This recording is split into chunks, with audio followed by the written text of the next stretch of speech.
여러분은 이 칭기스칸에 대해서 어떻게 알고 있나요? 학교에서 배웠을 때는 굉장히 넓은 영토를 차지한 위대한 지도자 이렇게 배웠던 것 같아요. 저는 심지어 오늘 칭기스칸이에요? 몽골어로 하게 되면은 징기스칸 이거요. 칭기스칸 노래 아세요? 몰라요. 그거 아니에요? 징기스칸. 처음 들어봤어요. 아 진짜요? 이게 몽골에서 나온 몽골 노래가 아니라 아니에요. 독일에서 독일 밴드에서 아. 만든 그렇구나. 노래이고요. 징기스칸이 전 세계를 정복했다 뭐 그런 내용의 노래입니다. 학교에서도 네. 되게 어렸을 때부터 많이 배우겠네요. 아, 그렇죠. 저희는 징기스칸 하면은 중학교부터 고등학교까지 징기스칸의 일대기를 써놓은 몽골 비사라는 그런 책이 있는데 네. 그거를 달달 그냥 외우도록 해요, 시켜요. 그 정도로? 네, 징기스칸 하면은 약간 이렇게 여기 안에서 뭔가 이렇게 끓어오르는 듯한 그런 나는 이 위대한 사람의 후손이다. 너무 자랑스럽고. 네. 근데 크리스티나 씨는 조금 생각이 다르실 수도 있을 것 같아요. 아, 그렇죠. 사실 유럽에서 이미지 조금 달라요. 그냥 그 죽이는 사람 많아가지고 그 조금 무서운 이미지 강해요. 아, 예, 맞습니다. 칭기스칸과 그의 후예들은 그 당시에 고작 10만 명도 안 되는 그러한 기병만 가지고 어마어마한 영토를 정복했고 알렉산드로스의 제국이나 또는 로마 제국보다도 훨씬 더 넓은 그러한 영토를 지배를 했던 사람입니다. 멋있어. 자, 그래서 칭기스칸과 그의 후예들이 얼마나 많은 땅을 정복했는지 함께 살펴보도록 하겠습니다. 네. 지도를 보나요? 와. 이 지도는 13세기 칭기스칸과 그의 후예들이 차지했던 영토입니다. 유라시아 대륙을 거의 석권을 했다라고 볼 수 있습니다. 어마어마하네요. 10만 명밖에 안 되는데 그걸로 다 했다고요? 쉽게 말하면 요즘 말로 하면은 탱크 10만 대라고 생각하시면 됩니다. 그냥 10만 명이 아니네요. 몽골 제국이 넓은 땅을 정복할 수 있었던 힘의 원천이 무엇일까요? 독수리. 독수리. 독수리 아니에요, 독수리? 헛소리 안 하기로 하셨잖아요. 헛소리요? 헛소리잖아요, 지금. 지금으로 따지면 드론을 쓰는 건데 독수리 키워가지고 했다고요? 내가 뭐 연구했어? 그냥 또 아무나 얘기해보려서 얘기하는 거니. 누군가 옆에서 이렇게 해줘야죠, 자제를. 네. 아니, 그러니까 독수리도 있지 않을까라는 상상을 할 수 있잖아요, 저는. 예, 독수리는 주로 이제 매인데 독수리도 사실은 몽골인들에게 아주 중요한 그러한 동물입니다. 맞았네요. 독수리 유일하게 다룰 수 있는 민족이었다니까. 그렇다면 칭기스칸이 세계를 지배하고자 했던 가장 큰 이유, 그를 움직이게 한 원동력은 바로 복수입니다. 네? 복수. 개인적인 복수와 가족을 괴롭힌 사람들에 대한 복수. 이것이 확대가 되면서 유라시아 대륙 전체를 정복하게 된 첫 번째 단추입니다. 그렇다면 위대한 정복자 칭기스칸의 남달랐던 출생과 성장 과정부터 살펴보겠습니다.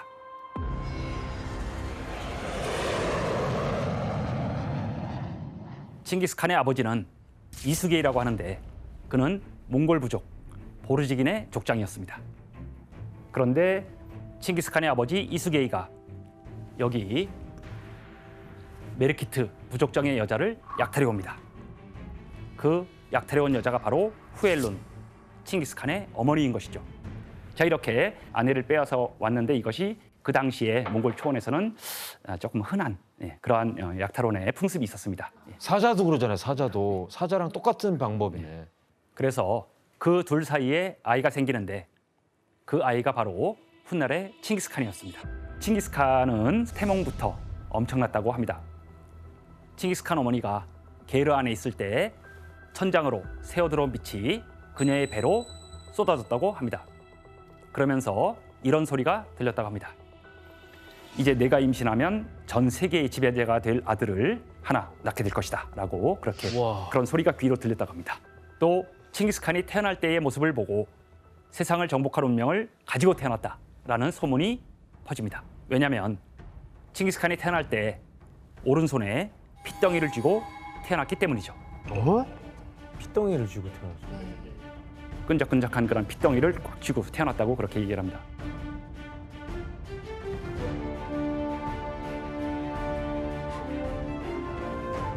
몽골에서는 현재도 아기들이 태어날 때 손에 이제 피덩이가 이렇게 좀 묻어 있거나 쥐고 태어나면은 되게 이제 전사가 태어났다 오, 이런 약간 그런 좋은 의미구나. 징조의 뜻을 갖고 있다고 합니다.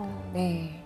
이렇게 대단한 태몽과 징조를 안고 태어난 칭기스칸이지만 몽골 초원의 눈물이라 불리는 시대의 소용돌이에 휘말려 기나긴 고통의 시간을 보내게 됩니다.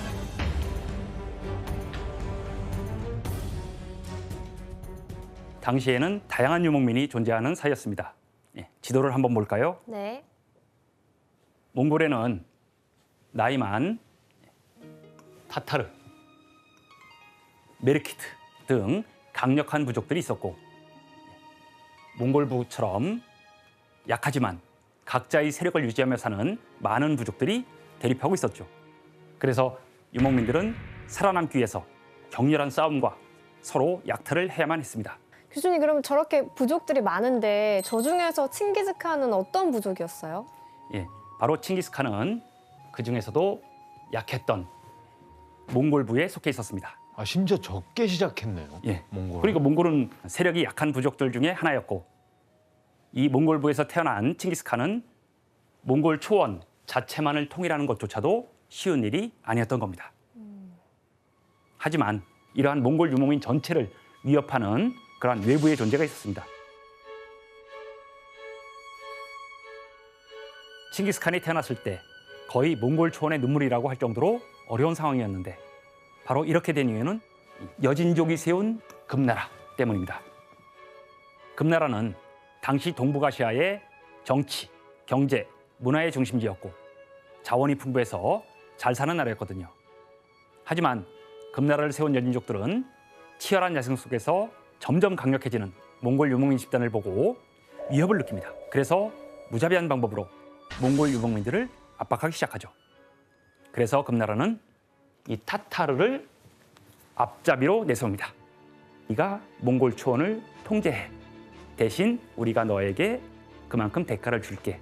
그래서 타타르부가 몽골 초원을 감시하게 만듭니다. 그래서 어떻게 했냐면 이 금나라는 몽골 유목민족을 분열시키기 위해서 또는 힘을 없애기 위해서 정말 엄청난 계획을 실행합니다. 말들을 못 하고 다니게 한 거 아니에요? 자기네들 허가증 없는 말은 못 하게? 자, 힌트는 싸우려면 누가 필요할까요? 전사들이 필요하죠. 그렇죠? 전사를 없애는 거죠. 맞습니다. 정답입니다. 금나라는 타타르를 앞세워 포로를 잡은 후 수레바퀴보다 키 큰 남자는 모두 죽입니다. 몽골 초원의 남자 아이들의 씨를 말려버리는 거죠.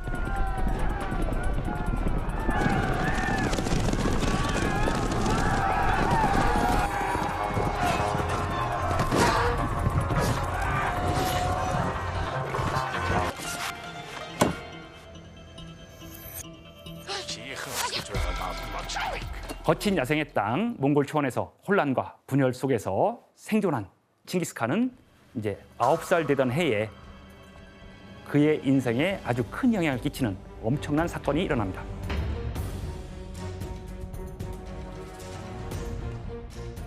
당시 이제 몽골부가 주변으로부터의 견제를 받으면서 연합 세력을 얻기 위해서 가장 필요한 것이 무엇이냐면은 바로 결혼 동맹이었던 거예요.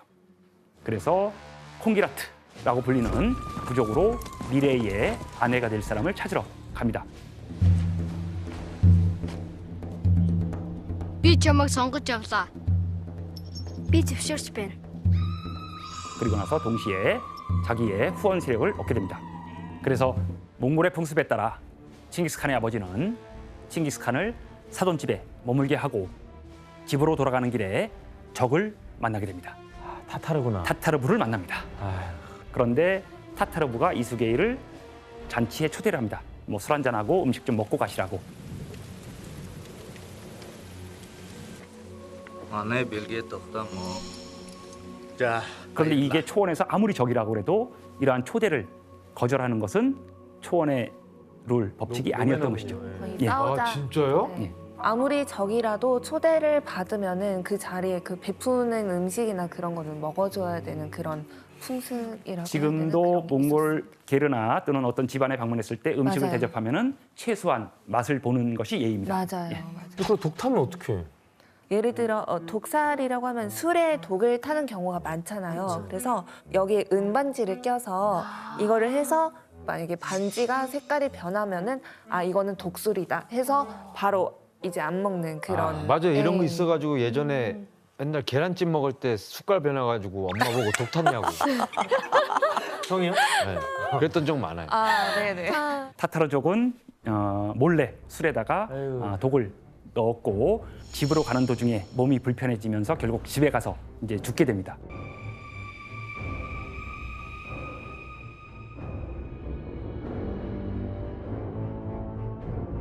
아버지의 죽음으로 엄청나게 슬픈 상황인데도 불구하고 이런 슬픔에 잠길 새도 없이 그 어린아이 칭기스칸에게 모든 시련과 역경이 동시에 폭풍처럼 몰아칩니다. 지켜주는 사람이 없으니까. 가장이 없이 초원에 버려진다는 것은 거의 사망 선고나 다름이 없어요. 아. 더군다나 칭기스칸은 삼촌들과 부족 사람들에게 버림을 받습니다.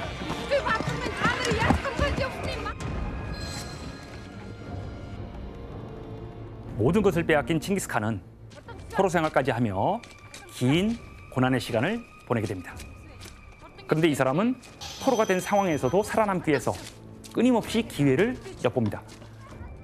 몇 달이 지난 후에 칭기스칸에게 탈출의 기회가 생깁니다. 탈출을 하자마자 그의 안에 브루테가 있는 부족으로 찾아가고 힘을 회복하려 노력합니다. 자, 그런데 이렇게 이제 든든한 뒷배를 얻은 다음에 얼마 되지 않아서 칭기스칸에게 큰 위기가 찾아옵니다. 또 왔어. 예. 어떤 위기냐면은 바로 자기 아내 브루테를 메르키트부가 약탈을 해갑니다.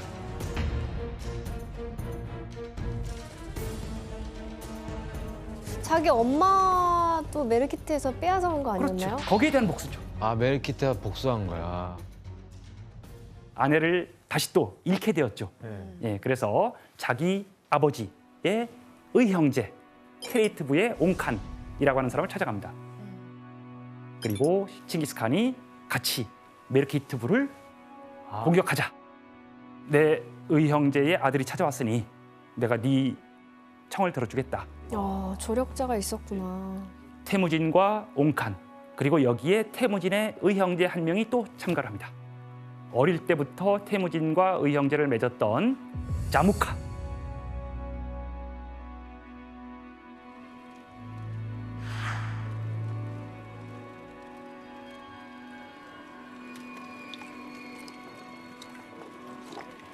Одоо үйл автуу болцоолоо. Тийм ээ. Бид нар ахтуунаар болсон. 몽골에서는 한번 의연제를 맺게 되면은 끝까지 가는 그런 경우가 있고 지금도 가족 그 바로 다음에 친구. 약간 친구를 되게 의미 있게 그런 생각하는 그런 부분이 있죠. 되게 의리를 중시하는구나. 칭기스칸과 자무카의 의형제 맹세를 잘 기억을 해두세요. 네. 예. 자, 이렇게 해서 칭기스칸은 이제 옹칸과 자무카의 도움을 받아서 메르키트부를 공격을 합니다.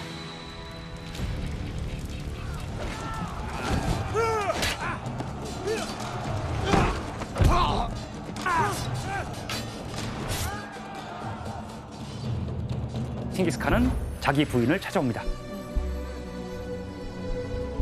결국 메르키트부와의 전쟁에서 승리하고 칭기스칸은 전리품들을 나눠주고 내가 더 많이 안 가져요. 똑같이 갔거나 아니면 내가 덜 갔거나 하면서 부하들을 챙깁니다. 확실히 인기가 많았겠네요. 당연히 인기는 초원에서 급상승한 거죠. 몽골 초원에서 칭기스칸의 이름이 널리 퍼지기 시작합니다. 그리고 내가 이 초원을 통일하고 1인자가 되어야 되겠다라고 하는 꿈을 이때부터 꾸기 시작을 합니다. 그리고 나서 1186년 경에 몽골 부의 칸이 됩니다. 드디어 칸이 됐나요? 예.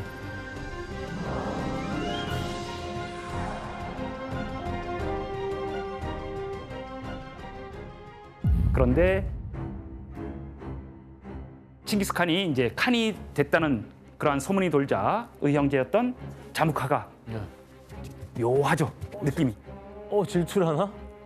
그 의형제가 오래 못 가겠는데요. 예, 많은 이들의 신임을 얻는 그러면서 힘이 강력해지는 칭기스칸과 달리 자무카가 이끌던 부족에서는 불만을 가진 사람들이 생겨나기 시작합니다. 심지어 자무카 부족에서도 칭기스칸을 따르겠다고 도망간 사람들까지 생깁니다. 결국 자무카는 자기 부하들이 자기를 버리고 떠나는 배신을 보면서 아주 분노에 휩싸이게 되죠.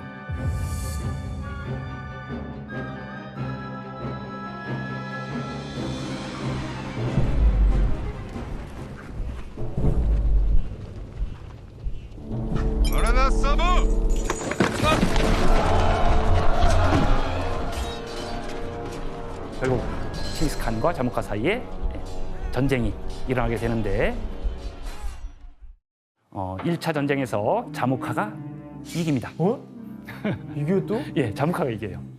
아니 인재도 없는데 어떻게 이겼지? 자무카의 군대가 기본적으로 많았구나. 전사가 많고 게다가 아직은 자무카가 훨씬 더 경험이 많은 거예요. 그러면 이 자무카와의 전투에서 졌는데 그 후에 칭기스칸이 어떻게 되나요? 이 전투에서 칭기스칸은 지게 되지만 그러나 큰 타격을 입지는 않습니다. 자무카가 이겼죠. 네. 이겼는데도 사람들이 계속 칭기스칸한테 가요. 그러니까 이거는 이긴 게 아니죠. 예, 얼마나 확연하겠어요. 그래서 지난번에 도망갔던 자기 부족원들을 이번 전쟁에서 이겨서 포로로 잡았죠. 그런데 이 사람들을 끔찍하게 죽여요? 죽입니다. 배신한 이들을 소태 삶아 주겠어요. 삶아 주겠어요. 와.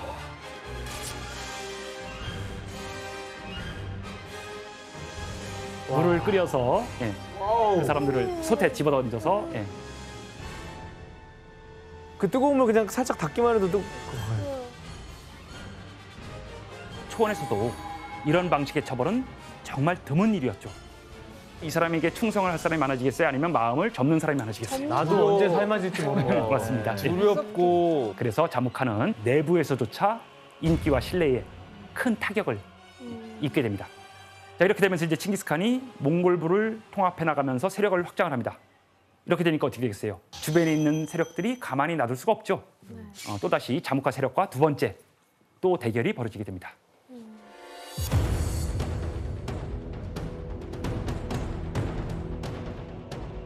전장 선택의 우선권이 칭기스칸에게 있었는데 이 사람이 유리한 곳이 아닌 불리한 곳을 선택을 해요. 뭐 선택권이라는 게 뭐예요? 전쟁 선택권이라는 게? 전쟁을 하게 되면은 약자에게 선택권을 줍니다. 너 여기서 싸울래? 여기서 싸울래? 전쟁터를 네가 정해? 뭐 이런 그렇죠. 거예요? 예. 전쟁을 하려면 여러분들 어디를 선택하시겠어요? 맨 꼭대기죠. 그런데 칭기스칸이 전장 선택권을 여기다 씁니다. 야, 저기는 완전 화살바지인데. 그런데 여기에서 칭기스칸이 새로운 전술을 씁니다.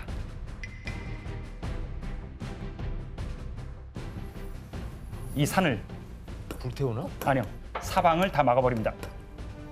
포위를 해버려요. 먹을 것도 없고 무기도 떨어지면은 고립이죠. 지구전으로 공급이 가면서 안 되는구나. 자무카의 군대는 어떤 지원도 받을 수가 없게 되었고 결국 이 1201년 쿠이텐 전투에서 칭기스칸에게 지게 됩니다. 이후에 나이만으로 도망을 갔어요. 칭기스칸의 몽골부는 세력을 확장하면서 나이만 키레이트 타타르의 버금가는 세력으로 성장을 합니다. 자, 이제 타타르. 역시 바로입니다. 예, 바로 타타를 쳐요? 오히려? 쳐야죠. 저희 복수해야지. 칭기스칸은 이제 타타르와의 전쟁을 앞두고서 부하들에게 중요한 이야기를 합니다. 규현 씨가 한번 힘있게 읽어줄래요? 적을 누르고 전리품을 얻기 위해 멈추지 마라. 전쟁에서 승리한 뒤 전리품은 우리의 것이 될 것이고 나는 이것을 너희에게 나누어 줄 것이다. 내가 만약에 병사라면 이거 네 거야. 이제 인센티브인 거죠. 너 네 거야. 이러니까 막 더 막 열심히. 더 잘 싸우고 싶고 막. 칭기스칸의 이 조치는 엄청난 효력을 발휘합니다. 그러니까 부하들은 죽을 힘을 다해서 전력을 다해서 싸움을 하게 되죠. 왜? 싸워서 이기면 다 내 거니까.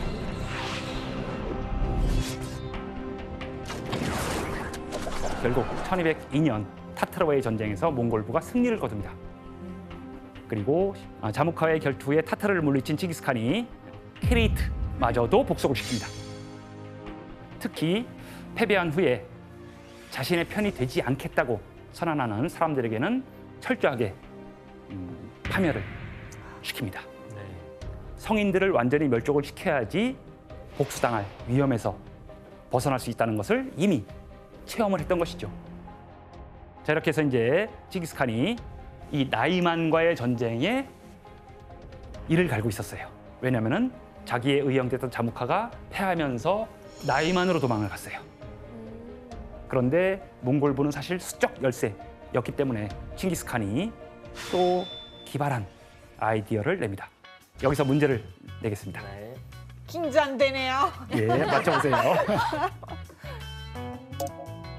칭기스칸이 자신의 군대 숫자가 더 많아 보이게 하기 위해서 쓴 방법은 무엇일까요?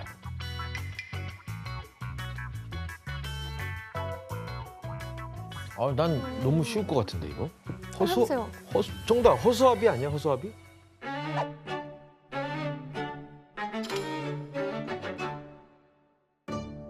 초원에서 쓰는? 예. 정답입니다. 참 똑똑하네요. 아니 너무 뻔해 보여가지고. 다들 지금 몰라서 얘기 안 한 줄 알아요, 정답을? 아 그랬어요? 재밌게 하려고 그러는 거잖아요. 한 번도 그런 적 없었잖아요. 아니야, 저. 칭기스칸의 군대가 10배 이상 적었어요.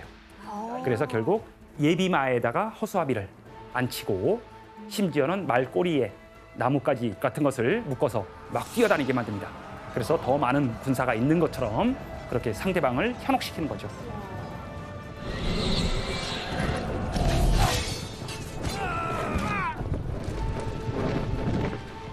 그래서 당시 나이만의 처지가 사실은 별로 나아질 기미가 없고 몽골부에게 이길 수 없다는 것을 알고서는 자무카가 나이만부에서 또 탈출을 합니다. 그런데 부하들이 자무카를 끌고 몽골부로 데리고 갑니다. 포로로. 이 부하들은 어떻게 생각을 했겠어요? 자무카를 칭기스칸에게 바치니까 칭기스칸이 우리에게 큰 상을 줄 거야 라고 생각을 하고 갔겠죠. 그런데 칭기스칸은 자기 주군을 배신한 부하들은 용서할 수 없다 라고 하면서 부하들을 죽입니다. 그런데 자무카를 죽여야 하죠. 자무카는 귀족이었기 때문에 귀족들은 땅에 피를 흘리고 죽으면 안 돼요. 어떻게 죽였냐면은 자무카를 헬테마라 말들이 밟아 죽입니다. 아니, 그럴 바엔 피 흘리고 죽이는 게 나을 것 같은데? 그런데 그게 그 당시의 가치관과 지금 우리의 가치관이 다른 거예요. 자기 의형제였던 자무카를 마지막으로 친구 대접을 해주는 겁니다. 칭기스칸은 여러 부족으로 나뉘어진 채 강한 자만이 살아남을 수 있었던 몽골의 초원을 하나로 통합을 했죠. 드디어 1206년 대몽골국의 대칸의 자리에 오르게 됩니다. 어이구, 화려해졌다. 왕관을 썼네요. 칭기스칸이 왕관을 쓰고 있고 게르가 보이죠? 건물이 아닌 게르에서 이렇게 대칸으로 즉위를 추대를 받게 됩니다. 그럼 지금부터 새로운 시작. 그렇죠. 예. 대칸이 된 그가 가장 먼저 한 일은 무엇이었을까요? 통일을 했지만은 여전히 내부는 분열된 모습이 남아 있었기 때문에 수많은 경쟁 부족들의 우두머리들, 귀족들을 제거를 합니다.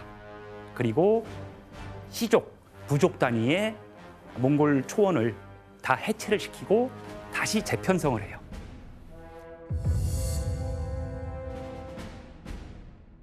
그래서 제일 먼저 15살부터 65세, 70세까지 현역입니다. 현역이라고요? 전쟁이 일어나면은 15살부터 남자들은 65세, 70세까지 다 전쟁에 참여를 해야 돼요. 야, 그건 뭐 재수 좋아서 오래 살게 됐는데 오래 살아도 군대에 계속 현역으로. 계속 현역으로 가. 그냥 그런데 살면서 죽을 때까지 가라는 예, 얘기네요. 그렇죠. 그런데 전쟁을 하고 정복 전쟁을 하면은 들어오는 게 많죠. 전리품을 받을 수 예, 있죠. 그리고 몽골 유목민으로서 전쟁에 참여한다는 것은 그 당시에 프라이드. 프라이드. 자부심이 있는 거죠. 아주 무지런한 군인이었나 봐요. 예, 맞습니다. 아주 부지런하게 들려요. 원래 몽골의 군사제도는 오래전부터 전해져 내려오던 그런 규율을 따르고 있었는데요. 예, 한번 칠판에 띄워주실까요? 유목민의 군대는 그래서 10호제가 기본입니다. 10호, 100호, 1000호, 만호. 10명이 있으면은 한 개 분대인 거죠. 그리고 10명인 분대가 10개가 있으면은 그러면 100명이 되죠. 예, 그리고 100호가 또 10개가 있으면은 1000호가 됩니다. 그리고 이 1000호가 또 대여섯 개 되면은 만호가 돼요. 그래서 한 6, 7천 명 정도라고 실제 군대를 보면 됩니다. 만호장, 1000호장, 100호장까지는 칭기스칸이 직접 임명을 해요. 칭기스칸에게 모든 권력이 집중되는 중앙 집권적인 그러한 시스템을 만듭니다. 한 번 투맨은 뭐 계속 투맨이에요? 아니면 어떻게 돼요? 안 되죠. 칭기스칸은 10명을 통솔해서 작전을 성공적으로 수행할 수 있는 사람은 1000명, 10,000명을 맡길 수 있다고 이야기했습니다. 즉 10호장에서 능력을 발휘하면 100호장도 될 수 있고 1000호장도 될 수 있고 만호장도 될 수 있다라고 하는 모든 문을 열어놓습니다. 능력만 있으면. 예.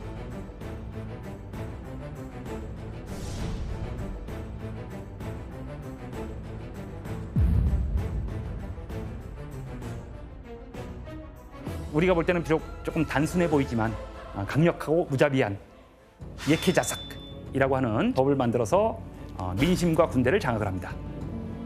한번 살펴볼까요? 퀴즈예요? 이게 법률인가요? 법률. 예, 법률 중에 몇 조항입니다. 저게 다 같은 건가요? 그렇죠. 네 개가? 여행자를 돕지 않으면 물이나 재의 소변을 보면 가출한 노예나 포로를 발견하고 주인에게 돌려주지 않으면 단어 하나예요? 예, 여기서 공통적으로 들어가는 단어가 하나 있습니다. 정답. 이게 즉시 처결 아닐까요? 바로 죽는다. 예, 맞습니다. 사형입니다. 예. 여행자 안 도와줬다고 사형을 해버려. 야. 그럼 몽골 가서 저 여행자예요 저는. 지금 계속 이러면 다 도와주겠네 몽골 분들이. 왜냐면 여행자를 돕지 않는다는 것은 그 사람을 죽게 내버려 두는 것과 마찬가지예요. 그래서 지금도 몽골 초원에 가서 게르에 그냥 맞아요. 들어가도 돼요. 진짜? 앉으면 먹을 거 줘요, 그냥. 맞아요. 차도 줘. 와 대박이다. 심지어 손님이 왔다 하면은 양 한 마리 그 날에 그냥 먹어요. 진짜 정이 많은가 봐요. 정도 엄청 많고 양도 많아요. 그리고 예, 물이나 재 소변을 보면은 맞아요. 역시. 그리고 왜 그게 무슨 신호인가요? 쟤를 유목민들이 겨울에 그 게르가 아무리 따뜻하다고 해도 온기가 없으면은 죽습니다. 그러니까는 불씨는 항상 살아 있어야 되는 거예요. 그래서 이렇게 강력하고 무서운 그렇지만 단순하면서도 엄격한 법을 만들었기 때문에 몽골인들을 통제할 수 있었던 것이죠.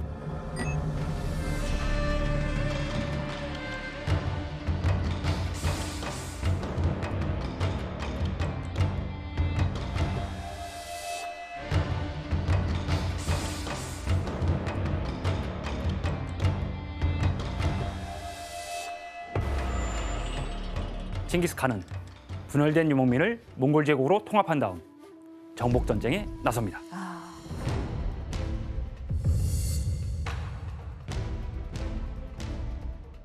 그 전에 몽골 초원이 워낙 혼란했고 분열돼 있었죠.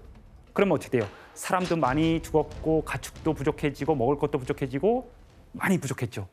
그러니까 이제 이 문제를 해결하기 위해서 어쩔 수 없이 유목 국가는 정복을 나서야 되는 거예요. 자, 그래서 칭기스칸은 몽골 군대를 이끌고 이웃 나라로 향했죠. 그래서 칭기스칸의 군대가 가장 먼저 목표로 삼은 곳은 어디였을까요? 금나라입니다. 라고 볼 수 있는데 금나라를 가기 전에 먼저 들린 곳이 있습니다.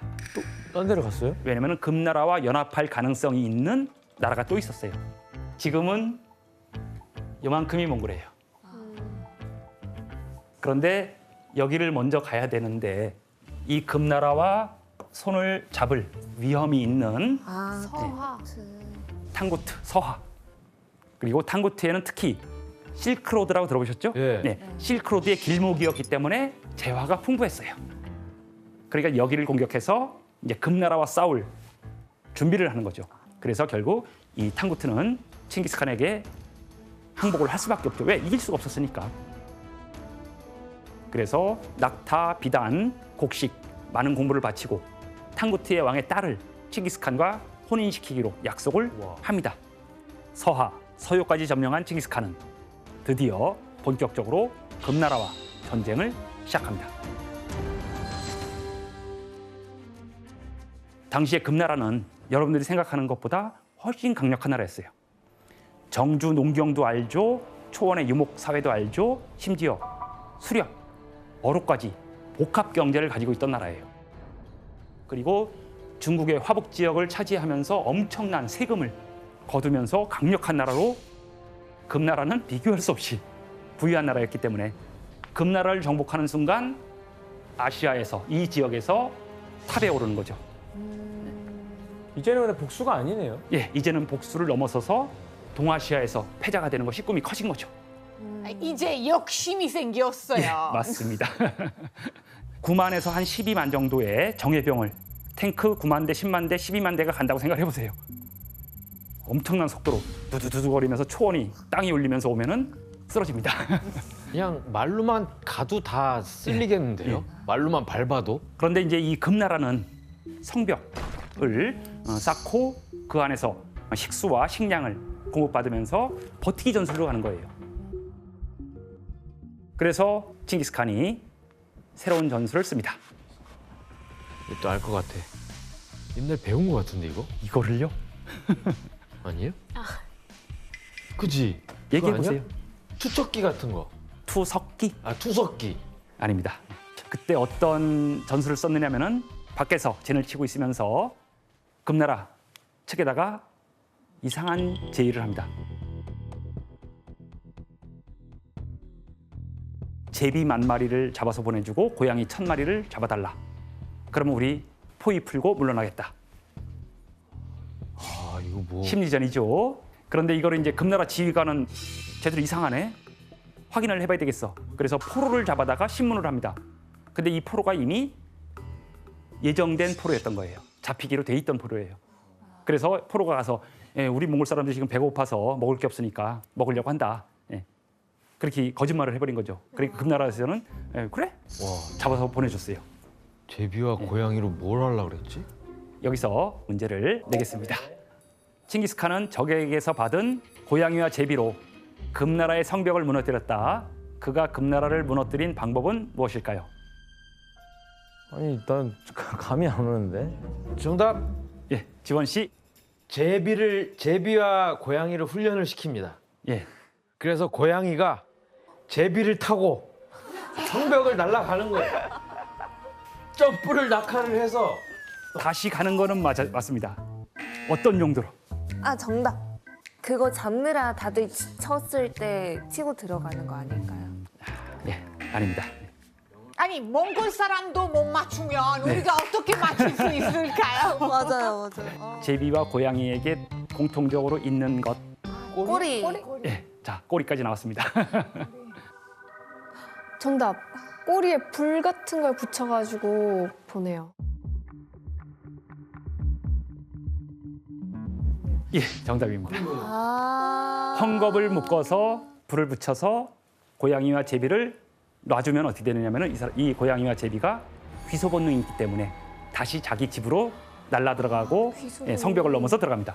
그럼 어떻게 되겠어요? 금나라 성 안에 있는 불바다가 되겠구나. 불바다가 되는 거죠. 아니 그걸 어떻게 알았대? 그러니까 그 동물의 습성을 이용했네요. 귀소 근데 본능을. 가는 동안 안 타고 그냥 계속 예, 유지가 그 정도로 이제 기름을 바르거나 해서 오랫동안 불이 붙어 있을 수 있게 이게 이제 뭐 역사 기록이 나오는 거니까.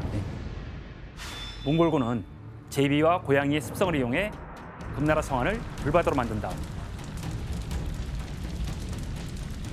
높은 성벽을 뚫고 금나라의 항복을 받아냅니다.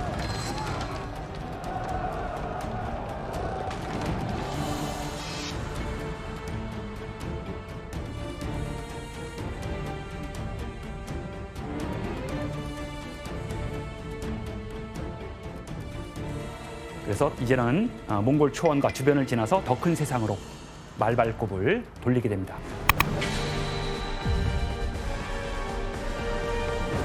자, 이제 칭기스칸이 금나라와 전쟁을 하면서 주변 국가의 정보들도 계속 소홀히 하지 않고 정보를 수집했어요. 금나라가 문화적, 경제적으로 강대국이었다면 군사적으로 몽골과 비슷하게 성장하는 또 한 나라가 이 우즈베키스탄에 탄생을 한 거예요. 바로 호레즘 왕국이라고 부릅니다. 호레즘. 호래죠? 혹시 여러분들 수학에서 알고리즘, 네. 예. 네. 그게 바로 알콰리즘이 이렇게 돼요. 콰리즘 사람이 만든 수학이에요. 그게 영어로 들어가서 알고리즘이 되고 이런 수학뿐만 아니라 정치, 경제, 문화까지 발달한 나라가 바로 호리즘입니다. 그럼 영어로 들어가요. 거기서 나온 거구나. 알케미, 호레즘 사람들이 대부분 무슬림들이에요. 이슬람을 믿는 사람들이. 옛날에 아마 여러분들이 생목인이라고 배웠을 거예요. 생목인. 그래서 잘못 배울 때는 눈에 색깔 있는 사람이라고 배웠는데 원래는 다양한 사람이란 뜻이에요, 그냥. 특히 수공업에 능하고 또 장사에 능해요. 그래서 먼 거리를 이동하면서 실크로드 교역을 담당을 했던 사람들이죠. 동서양이 만나는 교차로에 딱 위치하고 있거든요. 실크로드의 길목에 있는 거죠. 그래서 동서 실크로드, 남북 실크로드가 교차하는 곳입니다. 그래서 호레즘이 아랄의 카스피해 밑으로 해서 페르시아만 입구까지 해서 광대한 영토를 차지한 군사 대국이었죠.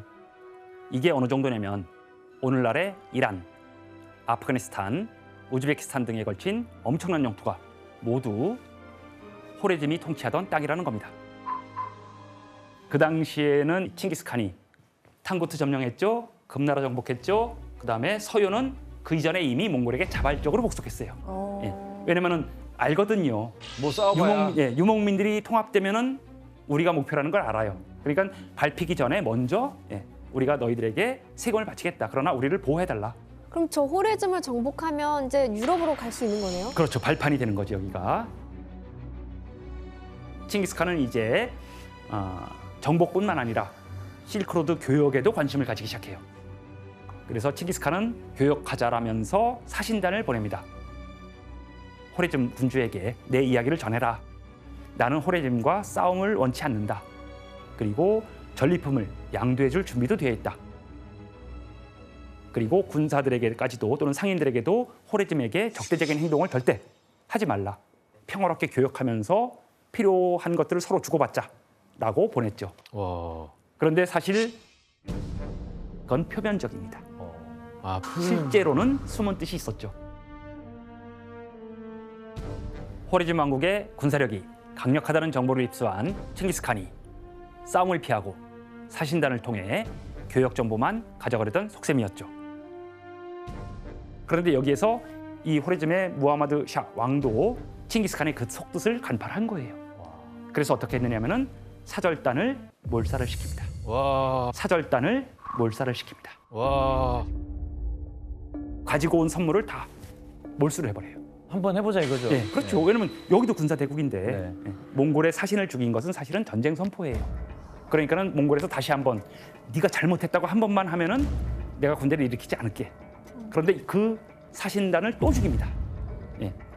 예. 결국 이제 끝까지 가보자는 거죠. 이젠 가야죠. 복수. 드디어 호레즘으로 1218년에 출발합니다. 1218년이면 거의 이제 50대 아닌가요? 60 가까이 된 거죠. 네. 그러면 몽골인들로서는 나이가 너무 많죠. 많은 거죠. 그럼에도 불구하고 칭기스칸은 어쨌든 전쟁에 현역으로 참여를 하는 거죠. 칭기스칸의 몽골군은 기본적으로 세 갈래로 나뉘어 진군했기 때문에 동시에 여러 곳을 또는 세 갈래가 만나서 동시에 한 곳을 공격하기로 했습니다. 그런데 사실 호레즘이 칭기스칸의 그 공격을 간파한 거예요. 그때 어떤 전술을 썼느냐면은 버티기 전술로 가는 거예요. 그런데 여기에서 몽골 군대가 금나라 투석기에 돌 수십 발, 수백 발, 수천 발을 동시에 달려버리는 거죠. 그리고 선전, 홍보, 심리전을 이용을 해서 누구라도 항복을 하면은 그의 처자식과 집안 사람들을 살려줄 것이다. 그런데 만약 항복하지 않으면 처자식은 물론 모든 친족을 다 몰살시킬 것이다.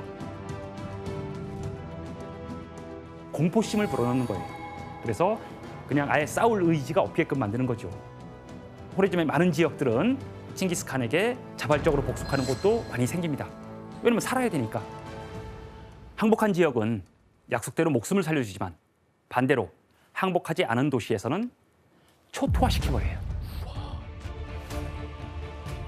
지금의 투르크메니스탄 지역 메르브, 아프가니스탄 지역 헤라트, 이란 지역의 니샤프루 등의 도시에서는 엄청난 사람들을 학살합니다. 특히 니샤프루 지역에서는 칭기스칸의 사위가 먼저 공격에 나섰거든요. 그런데 도시의 외곽에서 싸우다가 목숨을 잃게 됩니다. 이에 분노한 칭기스칸의 아들 톨루이가 도시를 급습해서 함락시키고 그 도시에서 살아 숨쉬는 모든 것들을 학살해버립니다.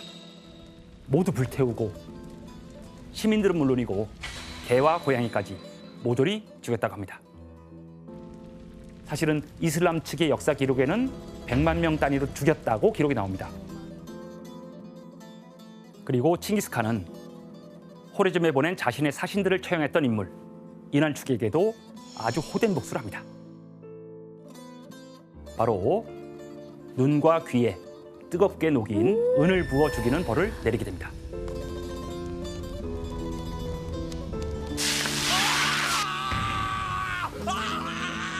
왜냐하면 신성 불가침의 영역이었던 칭기스칸의 사신을 공격했다는 이유 때문에 아주 잔인한 방법으로 죽인 것이죠. 너무 무섭다. 그리고 칭기스칸이 쳐들어갔을 때 호레즘의 왕이었던 술탄 무하마드 샤는 칭기스칸과 몽골군의 기세에 눌려 이미 도망가 버렸습니다. 그런데 칭기스칸이 자신의 부하들에게 무하마드 샤를 끝까지 쫓아가서 잡아오라고 명령을 합니다. 결국 칭기스칸의 부하 장군들이 무하마드 샤를 잡기 위해 3,000km 이상 추격을 합니다. 그런데 여기에서 몽골군을 피해 도망갔지만 무하마드 샤는 카스피의 작은 섬에서 결국 굶주림에 폐렴까지 걸려서 죽게 됩니다. 몽골군은 호레즘의 왕을 추격하면서 조지아를 비롯해 러시아 남쪽까지 진격하게 됩니다. 그런데 여기에서 몽골군이 러시아 군대와 격돌하는 상황이 벌어지게 되는 것이죠.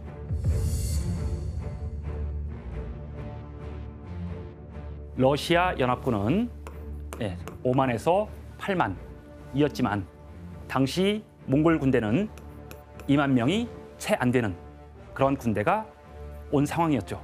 이 전투가 바로 몽골군과 유럽군의 첫 번째 결투, 칼카강의 전투입니다.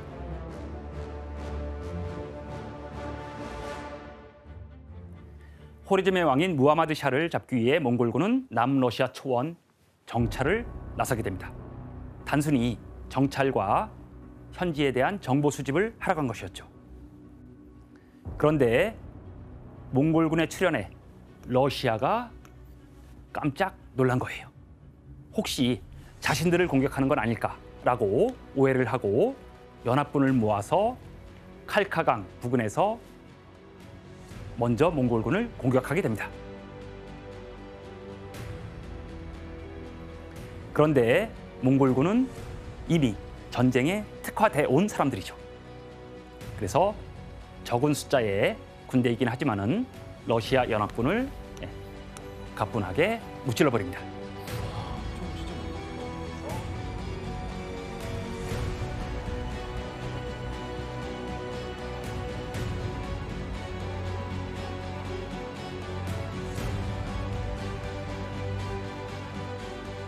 이때 몽골군의 승리로 인해서 유럽 대륙 전역에 칭기스칸의 몽골군에 대한 소문이 퍼지게 되고 최강의 군대인 몽골군에 대한 두려움이 유럽에서 싹트기 시작합니다.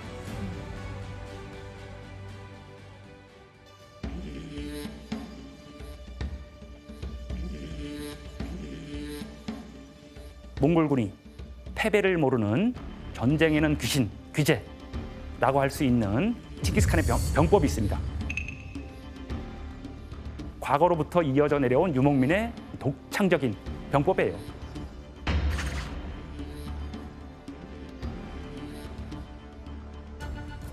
이 몽골 군대는 오랜 시간 동안 말에서 생활을 해왔죠. 어릴 때부터. 그리고 활을 앞으로만 쏘는 게 아니라 달리면서 뒤로도 쏠 수 있는 그러한 능력을 가지게 됩니다. 뒤로도. 자, 그림을 한번 보실까요?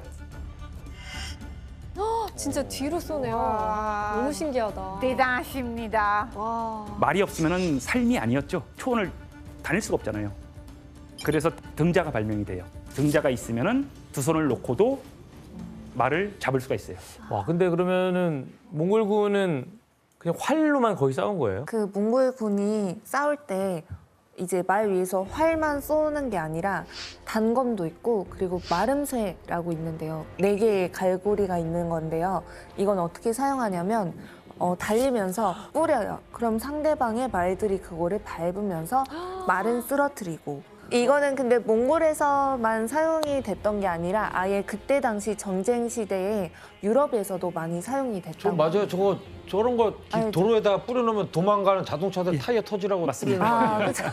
지금은 타이어가 터지지만 그 당시에는 말 발굽에 찍히면은 말이 쓰러지죠. 그래서 후퇴할 때 특히 많이 뿌린다고 합니다. 그리고 또 하나가 뭐냐면은 이 전투에서 가장 중요한 게 뭐냐면 기동력이죠.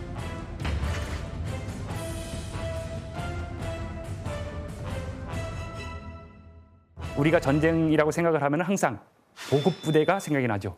식량 보급 부대, 뭐 당연히 다친 사람들 또 의료 부대 따라가야 되잖아요.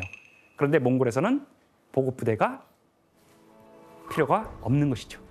필요가 없다고요? 예, 자기 말 안장에 또는 말 안장 옆에 주머니에 육포 또는 안장 밑에 고기를 깔아버립니다. 그러면서 다니면서 말 등에 온기로 고기가 익어요. 살짝. 심지어는 뭐 생으로도 먹으니까. 어쨌든 이동하면서 간단하게 계속 먹어야 될 거 아니에요? 맞아요. 우리가 그 아는 햄버거 안에 들어있는 패티 있잖아요. 네. 고기요? 그 고기 패티도 몽골군이 먹던 타타르 스테이크에서 유래가 됐대요. 그러니까 아까 교수님이 말씀하신 것처럼 소고기나 양고기 덩어리를 잘라가지고 그 안장 밑에 넣어 다녔는데 그게 이제 패티처럼 지디겨지고 익으면서 숙성이 되는 거죠. 네, 패티가 됐다고 해요.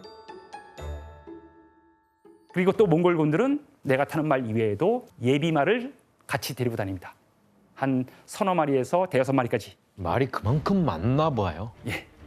그래서 몽골인들은 단기 승부를 보지 않고 계속 치고 빠집니다. 그리고 말이 지친 기색이 보이면 바로 말에서 내리고 다른 말을 타면 되는 것이고. 그럼 저쪽 말이 달려오다가 지쳐요. 그냥 그때 다시 역습하는 거죠. 말 탄 몽골인 한 명이 예비말까지 포함을 해서 하나의 움직이는 군대인 거죠.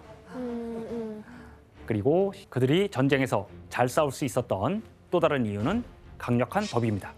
군사들이 유대감을 가지고 목숨을 바쳐 싸울 수밖에 없는 법을 만든 것이죠.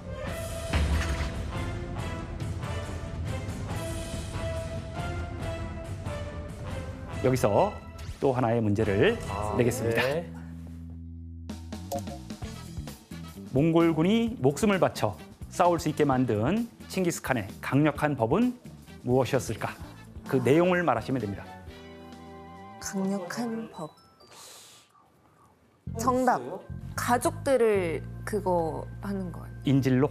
네. 아, 그건 너무 돌아오면 그거 아닙니다. 네, 그거 가족이 땡. 없다. 아, 네. 너무 나쁘게 하면 자묵한하고 다를 게 없을 것 같아서. 아까 우리가 10호장, 100호장, 1000호장, 10,000호장 그 제도에 힌트가 딱 숨어 있습니다. 아, 정답. 자, 넌 바로 강등이야. 이거 아니에요? 그거는 땡 아닙니다. 정답. 예. 만약에 전쟁에서 지면은 그 호 전체가 다 같이 처벌을 받아요. 다 같이 죽는다. 정답입니다. 쉽게 말하면은 전쟁에서 누군가가 죽거나 또는 포로가 됐는데 구해오지 않고 나만 살아오게 되면은 너는 사형이야. 그 법이 담긴 내용을 자 규현 씨가 다시 한번 읽어주실래요? 전투 중 한 명이 도망가면 부대원 10명을, 10명이 도망가면 부대원 100명을 처형한다. 전투를 할 때 999명이 모두 쓰러지고 한 사람만 살아왔을 경우 설사 그 자가 승리를 거두고 돌아왔다 할지라도 그는 전우들과 같이 남아있지 못했기 때문에 처형된다. 와, 되게 혹독하다 이거. 무섭다. 계속 그렇게 결속력을 나 혼자 싸우는 게 아니다. 내가 다른 땅에서 죽어도 언젠가는 내 가족 옆으로 돌아갈 수 있다는 희망을 주는 거예요. 그치, 그래야지 이제 사람들이 그렇게 뭐랄까 더 파이팅 있게 싸울 것 같아. 네. 칭기스칸은 적군일지라도 신뢰를 지킨 자에게는 상을 주고 아군일지라도 배신한 사람은 징벌을 합니다. 그리고 모든 군사들을 지휘관과 군사들을 동등하게 대하고 지휘관들조차 병사들을 함부로 대할 수 없게 만들어요. 그러니까 그 당시에 이미 몽골 군대는 완전히 열린 그러한 사회, 열린 군대가 된 거죠. 이렇게 강력한 군대로 서방 국가들을 정벌하고 돌아온 칭기스칸에게 꼭 처리해야 할 일이 생깁니다. 지난번에 항복했던 이 탕구트가 호레즘 정복 전쟁에 군사를 안 보냈어요. 아까 항복했잖아요. 그러면 군사를 보내는 게 원칙입니다. 그러니까 칭기스칸이 어떻게 생각했겠어요? 갔다 와서 보자.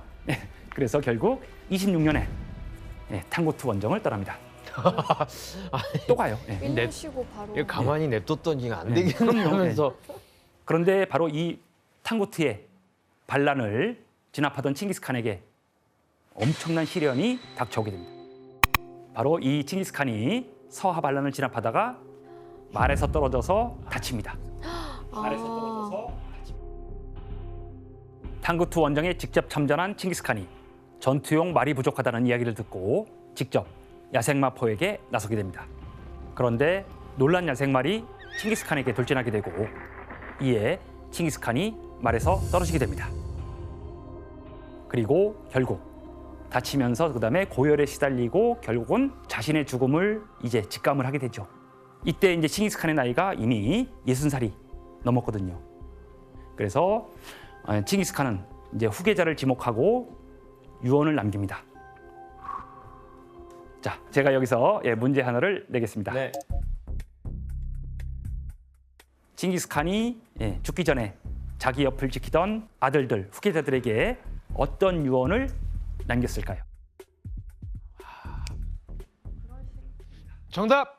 예, 뭐 후계자들한테 너가 다음 징기스칸이다. 징기스칸은 영원하다라는 느낌에서 네가 다음 징기스칸이다. 이렇게. 땡입니다. 정답. 예, 규현 씨. 정답. 예, 규현 씨. 내가 죽으면 이제 주변에 이제 나에게 내 위세에 굴복하던 이 다른 나라들이 반란을 일으킬 수 있다. 내 죽음을 알리지 말라. 이순신 형님. 규현 씨가 정답입니다. 규현 씨가 정답입니다. 내 죽음을 알리지 마라. 예, 맞습니다. 야, 누가 몰라서 안 맞춰? 왜냐면 그게 바로 맞추면 어떡하냐. 너. 난안 칭기스칸은 내 죽음을 비밀로 하라. 칭기스칸이 남긴 유언대로 칭기스칸의 죽음과 그다음에 그가 묻힌 장소는 철저히 비밀에 붙여져요. 와. 왜 칭기스칸의 무덤을 아무도 모르게 정말 칭기스칸의 무덤을 표식을 안 한 이유. 잘못될 수도 있잖아요. 무덤을 누군가가 파헤칠 수가 있는 거죠. 그것을 미연에 방지해 버리는 거예요. 왜냐하면 칭기스칸은 그 당시부터 어쨌든 적이 신적인 많았으니까. 그러한 존재였고 몽골인들에게는 보호해야 되는 존재였기 때문에 그래서 칭기스칸의 시신을 묻을 때에도 비밀이 새어나가지 않도록 무덤을 건설했던 인부들마저도 1000명 정도를 다 죽여버립니다. 그리고 상식적으로 생각한다면은 칭기스칸 가문의 고향이었던 hen티 산맥, 부르칸산 근처 어디일 거로 생각을 하는데 아직까지 찾고 있지 못합니다. 아, 시신을 아직도 못 찾았다고요? 예.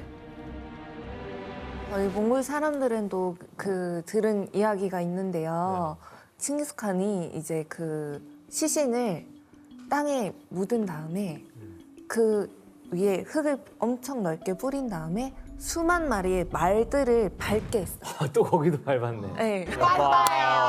네, 역시 밟았어요. 네. 이렇게 말들이 달리게 한 다음에 그 위에 나무까지 심어버리니까 나무를 심었어요? 네, 아예 그 땅 위에다 나무를 심어버린 거죠. 진짜 그냥 자연으로 또 돌아가셨네.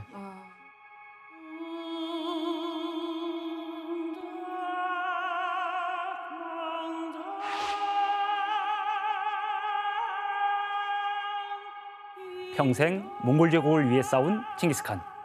그는 자신의 죽음조차 비밀로 하면서 영원히 잠들게 됩니다. 자, 이렇게 이제 칭기스칸이 죽고 칭기스칸의 아들이 4명이 있었는데 그 중에서 세 번째 우구데이라고 하는 사람이 두 번째 군주가 됩니다.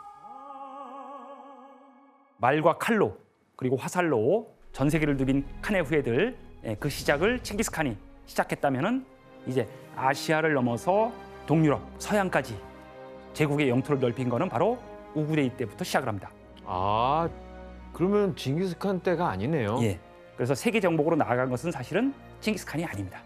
칭기스칸의 자식들이에요. 예. 1229년 우구데이가 대칸이 되면서 동시다발적으로 전쟁을 합니다. 그래서 어떻게 되냐면은 한쪽에서는 고려를 침략하고 한쪽에서는 자기 아들들과 또 조카들을 보내서 러시아, 동유럽 원정까지 보내요. 아니 그럼 몽골만 너무 피곤한 거 아니에요? 피곤하죠. 근데 그럼에도 그게 불구하고 싸움이 돼? 싸움을 해야지 영토를 유지할 수 있고 그다음에 몽골의 영향력을 키울 수가 있고 최종 목적은 몽골의 상품 교역이 잘 이루어질 수 있도록 만드는 것이 시스템을 만들어 놓는 게 몽골의 목표예요. 와. 그래서 우구데이 때부터는 이 멀리 있던 서유럽, 유럽도 이제 본격적으로 위협을 느끼기 시작하죠. 바로 이때 온 유럽을 공포에 떨게 한 그러한 전투가 벌어집니다. 바로 그 전투가 뭐냐면은 몽골군과 폴란드를 비롯한 동유럽 연합군이 맞붙은 리그니츠 전투입니다. 당시 우구데이는 자기 아들 구육과 자기 장조카였던 바투를 총사령관으로 이 동유럽 러시아 원정을 보냈어요.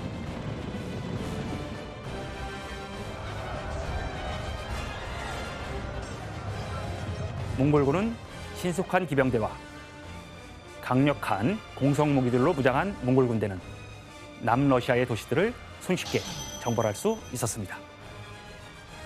그래서 바로 동유럽까지 진출을 시도하게 됩니다. 그래서 그 사령관들이 헝가리 군주에게 보잘것없는 헝가리 왕 빨리 와서 항복해 이런 편지를 보냈어요. 그래서 서신을 받은 헝가리 왕 이 사람이 전투를 준비할 새도 없이 15만 명에 이르는 몽골 군대가 둘로 쫙 나눠지면서 리그니츠 그리고 또 하나가 모히 지역에 도착을 합니다. 이 두 곳에서 이제 전투가 벌어지는데 특히 그 중에서 리그니츠 전투는 몽골군에게 놀란 폴란드가 서둘러서 이제 연합군을 조직을 합니다. 사실은 이때 전쟁에서 가장 중요한 게 뭐냐면은 기선제압입니다. 처음 싸울 때 누가 이기느냐에 따라서 사기에 큰 문제가 생기는데 첫 번째 부대가 몽골군을 향해서 제일 먼저 공격을 했죠.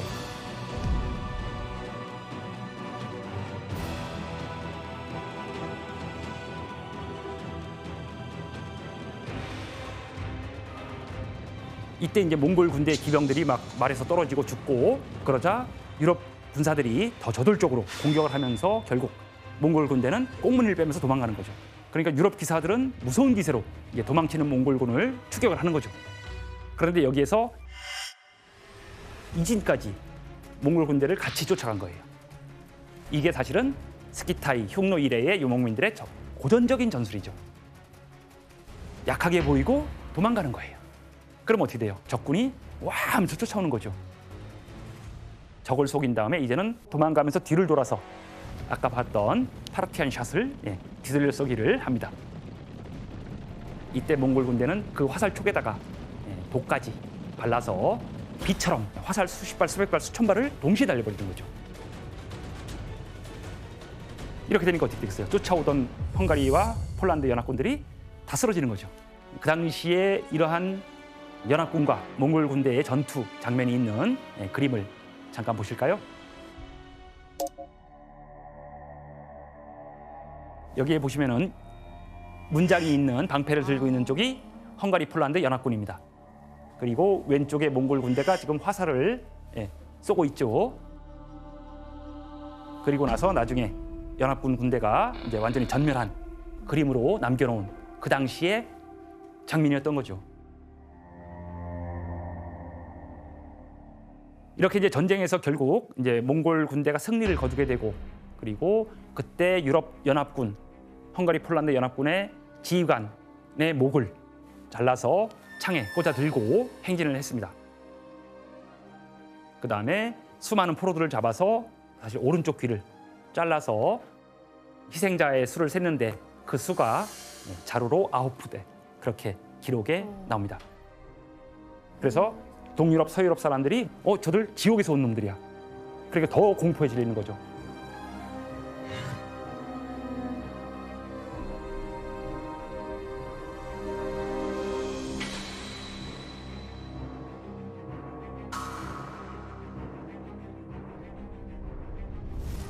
그런데 이때 아주 이상한 일이 벌어지게 됩니다. 갑자기 몽골 군대가 철수하기 시작합니다.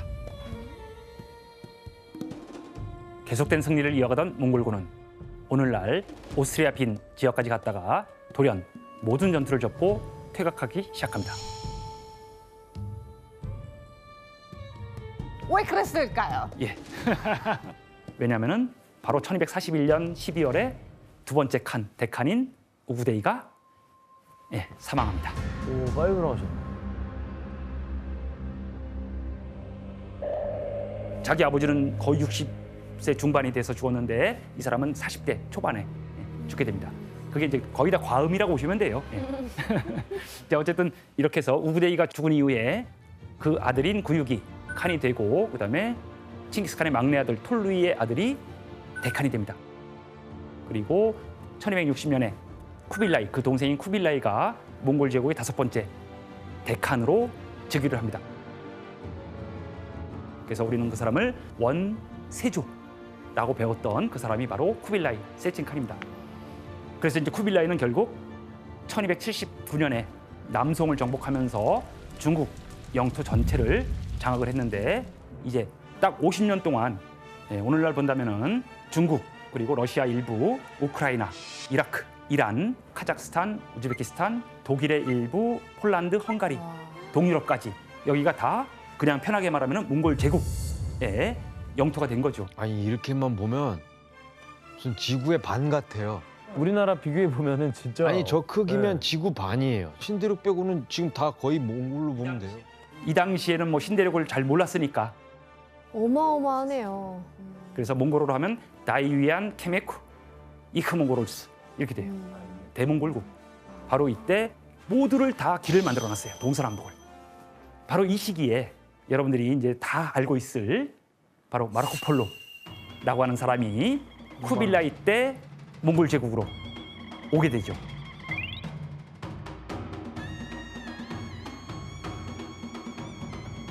(17년) 동안 쿠빌라이 칸과 몽골 제국 그리고 중국을 기록을 남기죠.